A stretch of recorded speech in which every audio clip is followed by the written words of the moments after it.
Oi pessoal, mais um tema urgente, mais um tema importante para trazer no canal e que se repete no nosso país.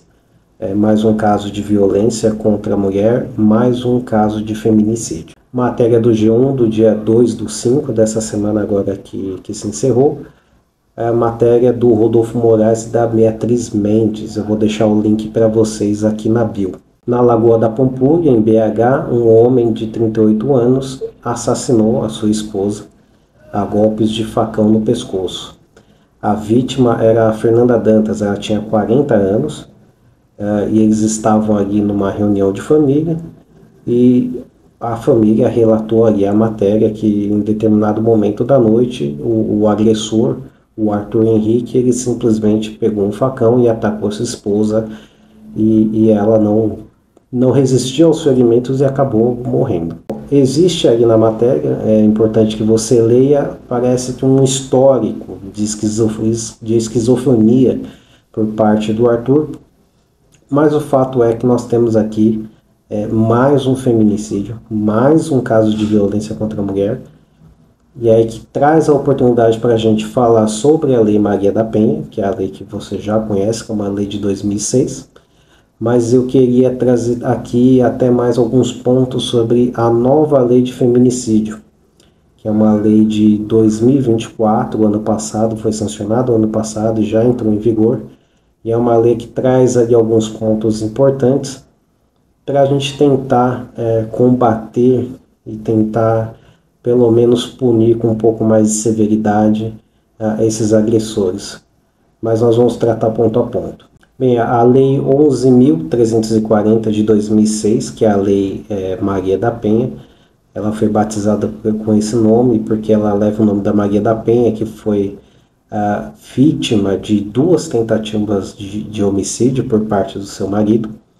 E, na verdade, ela só veio ver ele sendo punido pelos crimes que cometeu quase 20 anos depois de tudo que ela sofreu. A Lei Maria da Penha, ela traz ali a proteção a mulheres no contexto de violência contra a mulher, no contexto doméstico, no contexto ali de mulheres com dependência econômica, dependência emocional, e ali no contexto das relações afetivas que a gente já conhece. A Lei Maria da Penha, ela visa proteger as mulheres por razões da condição do sexo feminino, que inclui tanto a violência doméstica quanto o menosprezo pela mulher, pela condição de mulher. E aqui vai uma observação também que também se aplica às mulheres trans. É importante deixar já isso claro, que é um reconhecimento da nossa Suprema Corte, o STF. E é importante porque a Maria da Penha, ela, de certa forma, atualizou, ou pelo menos reforçou, as formas de violência que uma mulher acaba sofrendo. Então, ela traz tanto a proteção à violência física, à violência psicológica, à violência sexual, a violência patrimonial e a violência moral. Lembrando que qualquer uma dessas violências, seja violência física ou moral, que é aquela violência mais clara de nós percebermos, ou a violência patrimonial, que é quando o agressor retém o pagamento, retém bens da mulher, retém o carro, a casa, quando ele dilapida mesmo o patrimônio da mulher, quer dizer, sai vendendo, sai doando as roupas da mulher, sai vendendo os bens que ela possui, o carro que ela tem, as roupas que ela tem, tudo isso qualquer um desses aspectos já é suficiente para que a mulher seja beneficiada pela Lei Maria da Penha. Na prática, como que funciona? Qualquer mulher, e você mulher que esteja assistindo esse vídeo, qualquer uma dessas violências que você tenha ocorrido, basta que você procure uma delegacia, de preferência, e se for possível, quer dizer, se tivesse alcance, se você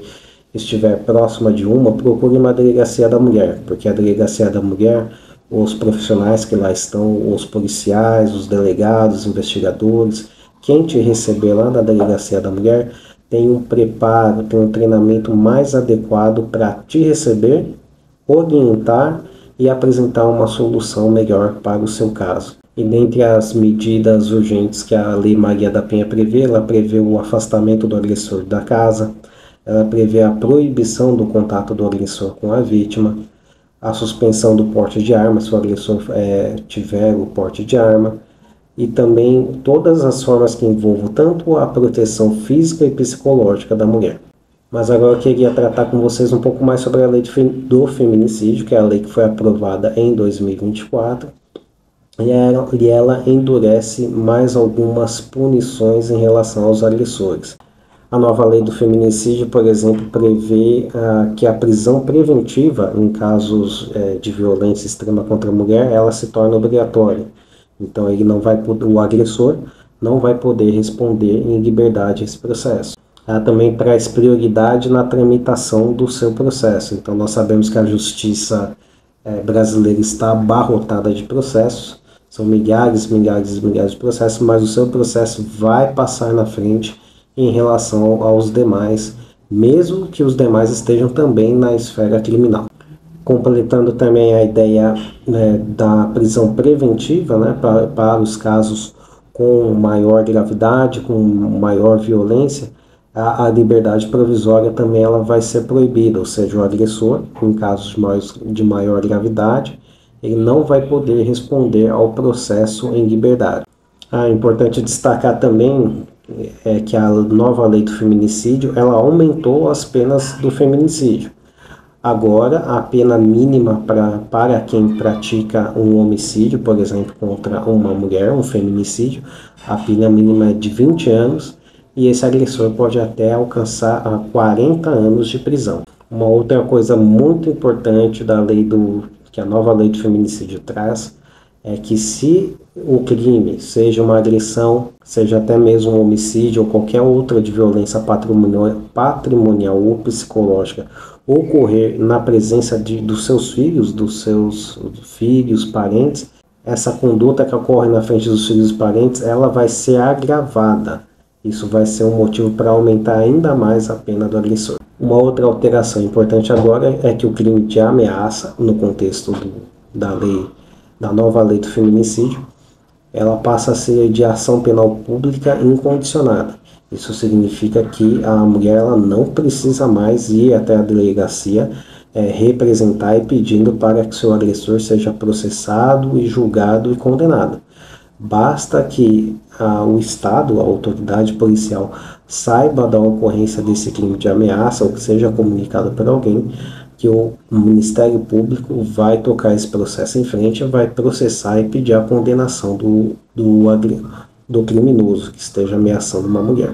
E olha essa alteração que interessante agora. Caso um agressor que tem algum cargo público seja condenado por alguns crimes no âmbito da Maria da Penha, ele também pode perder o cargo que ele ocupa, cargo ou função pública. Uma outra alteração bem importante e uma novidade muito interessante da nova lei do feminicídio é que caso o criminoso ele tenha praticado o crime utilizando, por exemplo, um carro, ele tenha tentado, por exemplo, provocar ou uma lesão corporal ou até mesmo matar uma mulher através de um atropelamento, ele perde a habilitação, ele fica inabilitado para dirigir. A nova lei do feminicídio já também traz alterações interessantes em relação àqueles que já estejam cumprindo pena por ter praticado algum crime contra a mulher pela questão de gênero, pela questão do desprezo à condição da mulher de que trata a Lei Maria da Penha e de que trata a nova lei do feminicídio. Então, por exemplo, um agressor que já esteja preso, já esteja cumprindo pena por algum desses crimes, e que ele venha, por exemplo, a ameaçar uma mulher enquanto esteja na cadeia, ele pode ser transferido da unidade prisional em que esteja, inclusive para outra unidade federativa.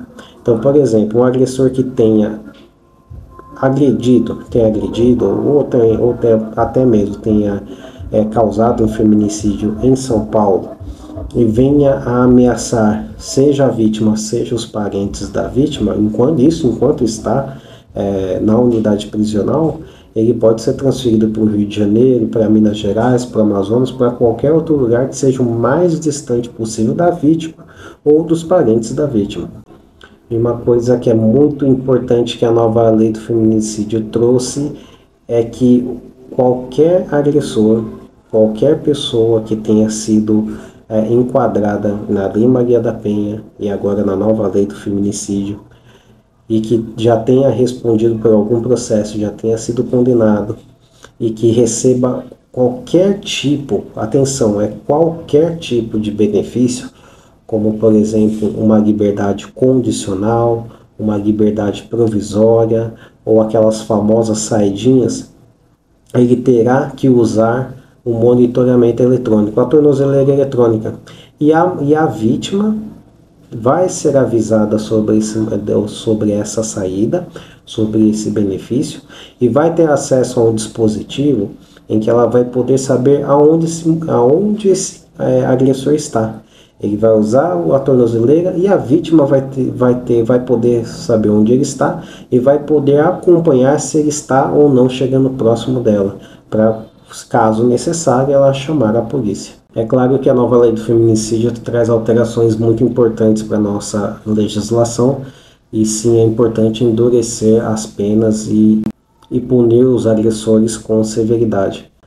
Mas o fato é que, apesar disso, a coisa continua muito alarmante, a situação do nosso país continua muito alarmante. Os últimos dados apresentam que a cada 6 horas uma mulher é vítima de feminicídio. Mais de 1.400 casos registrados em 2023. E quase 70% dos casos de feminicídio são cometidos por ex-parceiros. Sim, a violência doméstica é um cenário de milhões. E conhecer as leis, conhecer as alterações das leis e denunciar o agressor, com certeza salva vidas. E o mais importante é que para você, mulher que se encontra nessa situação de abuso físico, de abuso psicológico, esteja sofrendo qualquer tipo de violência, é importante você saber que você pode ligar o número 180, que você tem também o número 190 da polícia em casos mais urgentes, como quando é o caso de você já estar passando no momento pela agressão. Você tem a Defensoria Pública, tem o Ministério Público, tem as delegacias, a Delegacia da Mulher, como nós já falamos. Busque orientação, busque sair dessa situação e há meios e ferramentas melhores para isso hoje. Agora, retornando ao caso de Minas, muito provavelmente o Ministério Público vai denunciar o agressor, o Arthur, pelo crime de feminicídio. Eu vou colocar aqui na tela. O crime de feminicídio hoje ele está previsto no artigo 121A do Código Penal. E ele diz o seguinte: matar mulher por razões do sexo feminino. A pena, como nós já tínhamos falado, é uma pena de reclusão, que é um regime fechado, muito mais rigoroso, de 20 a 40 anos, um mínimo de 20 anos de cadeia. Que eu aproveito aqui para reforçar que a nova lei do feminicídio, inclusive, trouxe bem claro que lá no parágrafo 1º do artigo 121, considera-se que há razões da condição do sexo feminino quando o crime envolve violência doméstica e familiar, menosprezo ou discriminação à condição de mulher. E a nova lei do feminicídio alterou também o parágrafo 2º, que ele diz assim agora: a pena do feminicídio é aumentada de 1/3 até a metade se o crime é praticado, e esse é importante, que foi o que ocorreu no caso lá de Minas, na presença física ou virtual de descendente ou ascendente da vítima, ou a traição de emboscada mediante dissimulação ou outro recurso que dificulte ou torne impossível a defesa do ofendido, que também é mais um caso que se aplica ao caso de Minas Gerais, pois a vítima, a Fernanda Dantas, como nós vimos, ela estava reunida com todos os familiares, e pelo que a matéria do G1 traz, ela sequer teve a possibilidade de se defender. Então nós temos um caso em que o agressor, a princípio, vai ser condenado a uma pena bem pesada. É importante aqui fazer uma observação que esse caso de Minas Gerais, caso o histórico ou possível histórico de esquizofrenia, conforme diz a matéria do G1, se confirmar, esse agressor ele vai ser sentenciado, mas pode ocorrer o que é chamado em direito de absolvição imprópria, que é quando, apesar de ser reconhecida o crime, ser conhecido a agressão, o crime, o fato ilícito, por se considerar que o agressor no momento do crime não tinha condição de entender o caráter ilícito do crime, não tinha condição de entender o que ele estava fazendo, ele tem essa absolvição imprópria. Mas nesse caso, a diferença na prática é que ao invés dele ser destinado aí a um presídio, a cadeia pública, como nós conhecemos, ele vai sofrer alguma medida de segurança. A medida de segurança normalmente consiste na internação do autor num hospital psiquiátrico. Mas para isso nós vamos ter que acompanhar o processo e ver qual vai ser a denúncia do Ministério Público e como que o juiz vai entender a condição desse agressor, do Arthur, no momento do crime. Bem, o fato é que nós devemos continuar lutando não apenas para que as leis endureçam, mas para que a nossa sociedade como um todo, que a nossa cultura pare de ser uma cultura agressora, uma cultura que violenta as nossas mulheres e que nós possamos evoluir. Enquanto isso não ocorre, cabe a você, mulher, conhecer os seus direitos, compartilhar essas informações com outras mulheres, não deixar de acionar a polícia, acionar as autoridades quando se sentir ameaçada e perceber que está passando por essa situação, e contar sempre com uma rede de apoio, que pode ser um amigo, uma amiga, algum parente mais próximo, mas sempre lembrar que é possível sair dessa situação.